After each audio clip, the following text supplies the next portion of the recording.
Teman-teman, berjumpa kembali dengan saya di pertemuan yang ke-12, yaitu di mata kuliah Sistem Basis Data. Dan pada pertemuan ini kita akan membahas tentang complex queries. Nah, teman-teman, berbicara tentang complex queries, kita akan jumpai dalam dunia pekerjaan kita nantinya, di mana kita tidak hanya akan berkecimpung dalam query yang sederhana saja, tetapi nantinya teman-teman akan banyak menggunakan query-query yang kompleks. Nah, query-query yang kompleks seperti apa? Di antaranya yaitu nanti teman-teman akan belajar bagaimana menggunakan nested queries, menggunakan join, kemudian menggunakan trigger, menggunakan views, kemudian teman-teman juga akan belajar menggunakan agregasi, seperti nantinya di dalam agregasi akan menggunakan group atau grouping. Nah, tentunya hal-hal ini teman-teman juga akan dapatkan kembali nanti di mata kuliah yang selanjutnya, yaitu di pemrograman basis data. Namun dalam pertemuan kali ini saya akan membimbing untuk memahami tentang apa itu nested queries dan join table.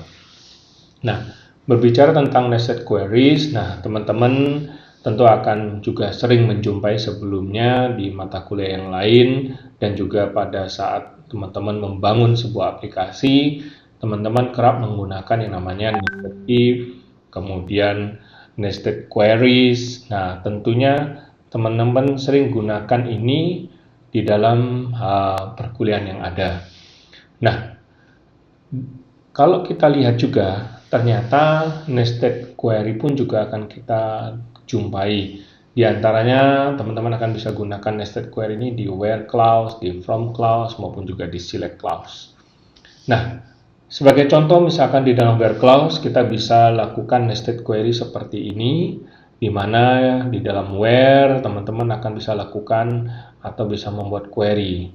Nah, ini kita sebut sebagai nested queries. Silakan nanti teman-teman coba ya. Saya juga sudah lampirkan PPT-nya. Silakan Anda coba praktekkan di database yang sudah Anda buat.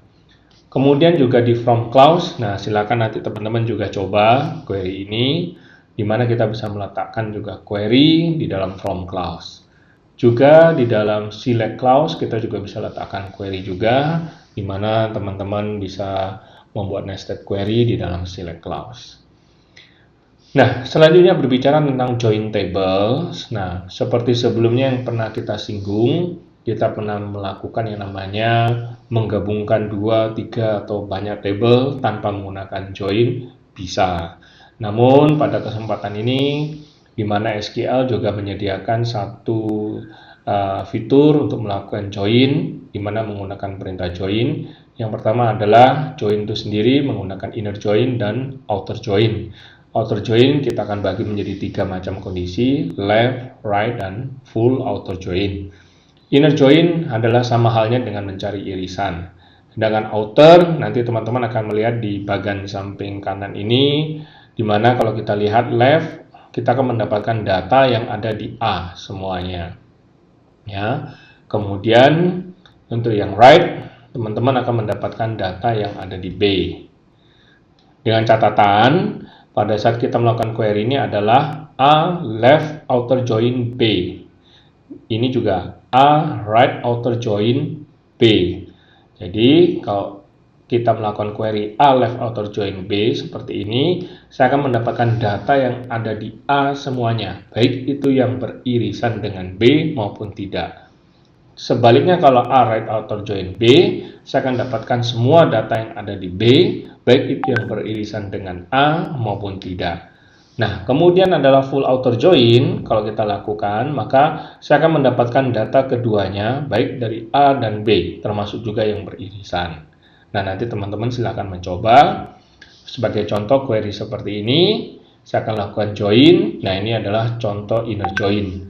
Kemudian nanti teman-teman juga akan mencoba menggunakan outer join. Silakan dicoba apabila saya menggunakan left outer maupun right outer. Nah, sebagai contoh query di sini, teman-teman akan diminta untuk mencari setiap karyawan, namanya siapa dan supervisornya siapa, di mana saya bisa melakukan join pada 2 tabel yang ternyata adalah tabel tersebut merupakan tabel yang sama. Tentunya saya akan menggunakan aliasing. Di sini SE dan SS. Nah, teman-teman silakan mencoba, dan juga di dalam sesi diskusi saya juga memberikan 3 contoh kasus. Silakan teman-teman coba jawab di dalam discussion forum ini. Kasus yang pertama menggunakan left outer, namun saya berikan where clause seperti ini, b.id is null, kemudian juga case yang kedua dan case yang ketiga. Silakan Anda mencoba dan menjawab di dalam sesi diskusi. Demikian, terima kasih untuk sesi perkuliahan pada kali ini. Kita berjumpa lagi pada sesi berikutnya.